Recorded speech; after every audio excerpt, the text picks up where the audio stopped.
Hello and welcome back. In this video, we're diving into the world of Microsoft Excel's powerful financial functions.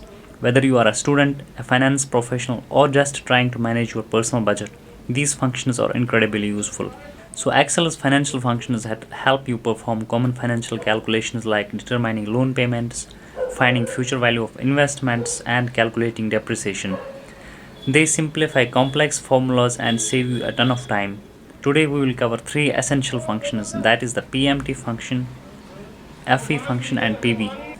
So let us start with the payments function. The payment function PMT function is one of the most widely used financial functions. It calculates the payment for a loan based on a constant payment and constant interest rate. So here is the syntax of the payment function. PMT open parenthesis then rate comma number of periods n per comma present value PV comma future value FV comma type. The last two arguments, that is the future value and type, these two are optional arguments. So the first argument is that is the rate is the interest rate per period. Remember to divide the annual rate by the number of payments per year. For example, for a 5% annual rate on a monthly payment loan, you would use 5% divided by 12. Then the next argument is the number of periods n per, the total number of payments for the loan. For a 30-year loan with monthly payments, you would use 30 multiplied by 12. Then the next argument is the PV, present value, or the total amount that a series of future payments is worth now. This is the loan principal. The future values FV argument is the optional argument. It is the cash value you want to attain after the last payment is made. If you omit this argument, Excel assumes the future value as 0. Then the next argument is the type.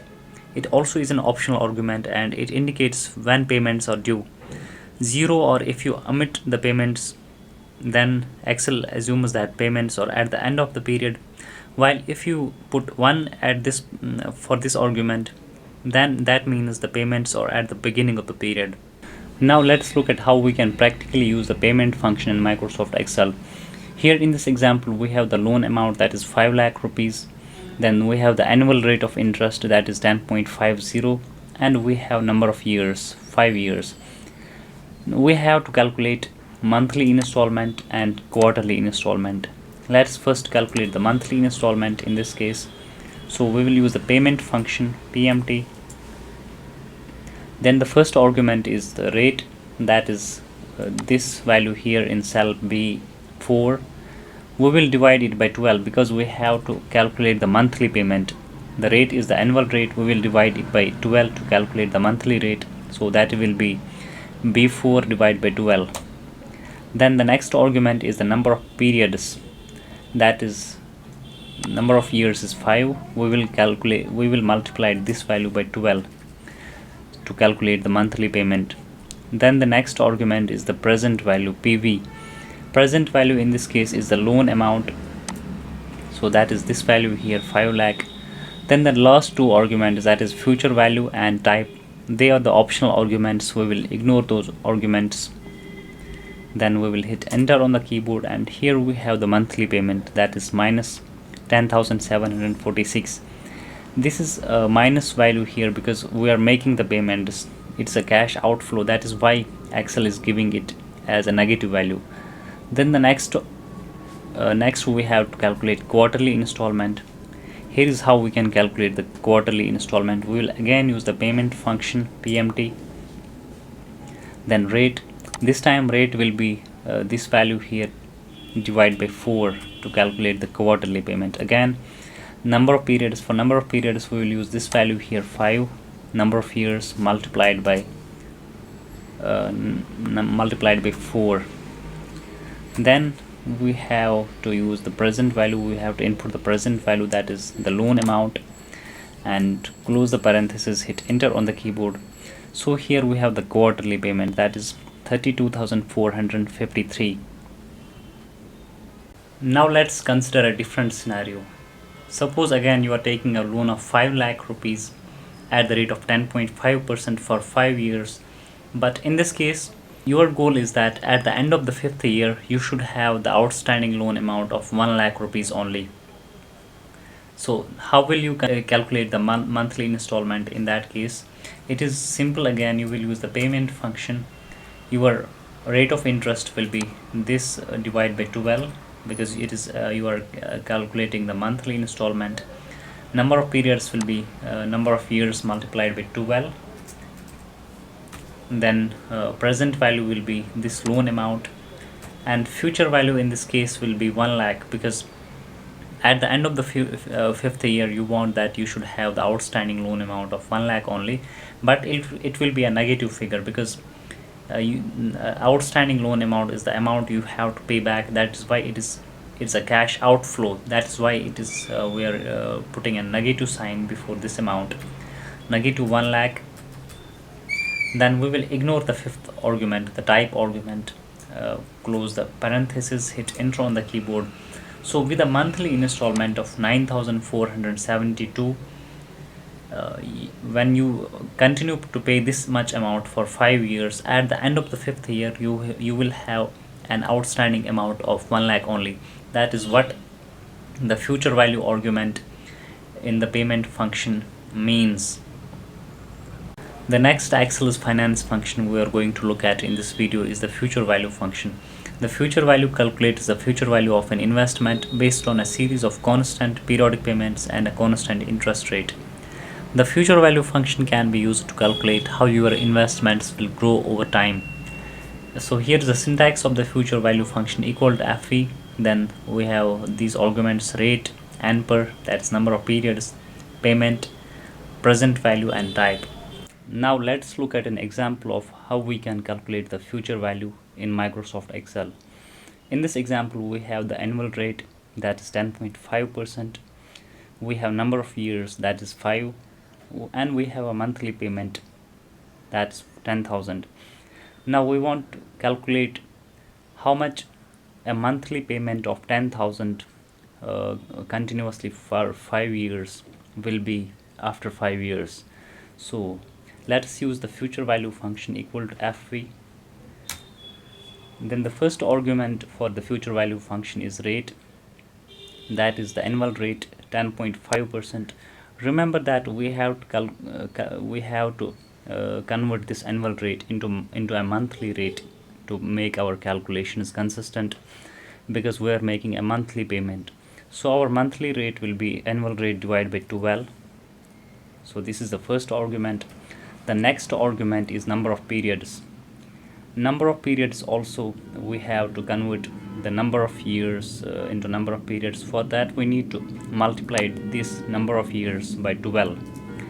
So we get number of periods. Then the monthly payment, that is 10,000. Remember that since we are making a monthly payment of 10,000 each month, it's a cash outflow. So we have to put a negative sign here, minus 10,000.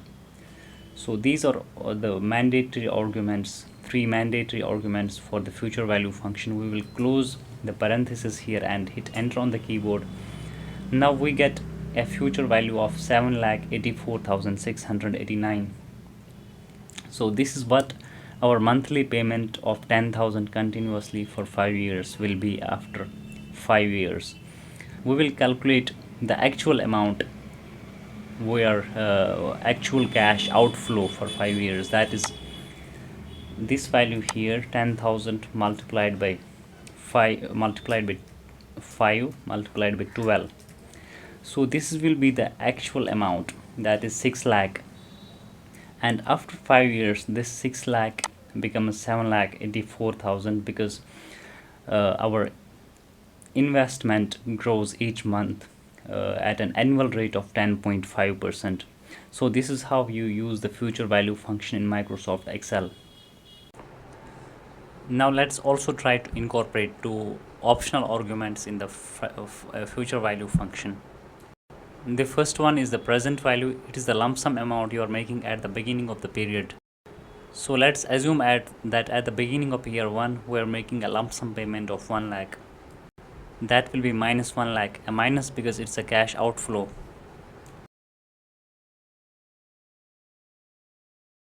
The next argument is whether we are making payment at the end of the period or at the beginning of the period. It is the type argument.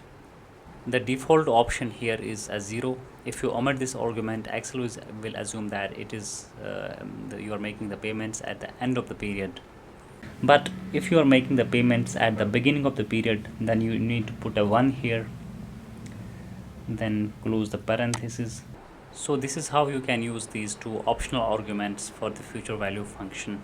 You can observe that our future value has grown by a significant amount because the lump sum amount at the beginning of the period continuously grows at the rate of 10.5% for 5 years. That makes our investment grow at a bigger rate. So that is why you have this amount future value 9,60,215. Another point to note about the future value function is that the payment argument is optional if you mention a present value. But if you don't have a present value argument for this function, then you have to mandatorily specify the payment argument. So here, for example, I have mentioned the future value. In this case, I can easily skip the payment argument here, and Excel still will give me a future value. That means after 5 years, this 1 lakh, the present value 1 lakh will grow to an amount of 1,68,660. But if you skip this present value argument, if you omit the present value argument, then the function will not work. Then you have to mandatorily mention the present value argument. So in this case, you have to mention the present value, the payment argument, that is this amount here. It will be a negative amount. So that is about the future value function in Microsoft Excel. Now let's look at the present value function in Microsoft Excel.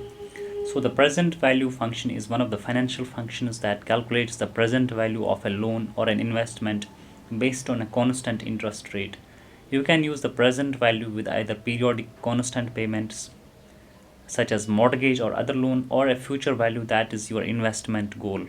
So here is a syntax of the present value function. PV, open parenthesis, rate, then N per, that's number of periods, then payment, PMT, payment per period. Then you have two optional arguments. First one is the future value and second one is a type. So here is a practical example of how you can use the present value function in Microsoft Excel. In this example, we have the annual rate of 10.5%, number of years is 5, monthly payment is nil, 0, and the future value we want to attain at the end of fifth year is 50,000. Now let us calculate the present value in this case. So we will use the present value function. You can see that the present value has these arguments. The first argument is the rate. It is the interest rate per period, so it is 10.50% in this case. The second argument for the present value function is N per, that is number of periods, it is 5 here.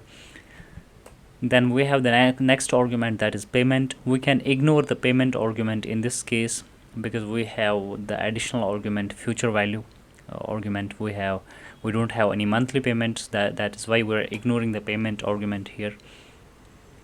Then the future value argument is that is 50,000 here. Then we have one more argument, that is whether payments are at the end of the period or at the beginning of the period. We assume that payments are at the end of the period, so we will put a 0 here, or generally ignore this argument as well. Then we will close the parenthesis, hit enter on the keyboard. So here you have the present value of this 50,000 here. That means 50,000 after 5 years equals to this amount, 30,349 right now. Since this is in dollars and our future value is in rupees, we have to convert this amount into the relevant currency, that is rupees. So we will convert it into rupees here.